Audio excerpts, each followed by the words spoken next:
చాలా కాలం తర్వాత ఫుల్ బిజీగా కనిపిస్తున్నారు స్టార్ హీరోయిన్ అనుష్క శెట్టి. బాహుబలి తర్వాత వరుస ఫెయిల్యూర్స్ తో ఇబ్బందుల్లో పడ్డ ఈ బ్యూటీ ఇప్పుడు ఒకేసారి 2 సినిమాల షూటింగ్లతో బిజీగా ఉన్నారు. ఆ సినిమాలతో ఎలాగైనా ఫామ్ లోకి వచ్చి బిజీ అవ్వాలనుకుంటున్నారు స్వీటీ. బాహుబలి షూటింగ్ టైంలోనే సైజ్ 0 సినిమాకు గ్రీన్ సిగ్నల్ ఇచ్చిన అనుష్క శెట్టి కెరీర్ను రిస్క్ లో పడేసుకున్నారు. ఆ సినిమా కోసం బరువు పెరిగిన అనుష్క తరువాత నార్మల్ లుక్ లోకి రావటంలో ఇబ్బంది పడ్డారు. దీంతో అవకాశాలు తగ్గిపోయాయి. 1-2 సినిమాలు చేసినా ఆ మూవీస్ లో అనుష్క లుక్స్ మీద విమర్శలు వినిపించాయి. ఆ తరువాత కూడా భాగమతి, నిశ్శబ్దం లాంటి సినిమాలు చేసినా స్వీటీ రేంజ్ కి తగ్గ హిట్ మాత్రం పడలేదు.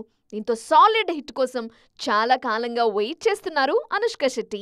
ఇటీవల మిస్ శెట్టి, మిస్టర్ పులిశెట్టి సినిమాతో ఆడియన్స్ ముందుకొచ్చిన స్వీటీ అనుకున్న రేంజ్ సక్సెస్ అయితే దక్కలేదు. ప్రజెంట్ మలయాళంలో కథనార్తో పాటు క్రిష్ దర్శకత్వంలో బైలింగ్వల్ మూవీ ఘాటీలో నటిస్తున్నారు అనుష్క. ఈ 2 సినిమాల షూటింగ్స్ లో ప్యారలల్ గా పాల్గొంటున్నారు. ఈ సినిమాలతో ఎలా అయినా సక్సెస్ కొట్టి తిరిగి ఫామ్ లోకి రావాలని చూస్తున్నారు అనుష్క.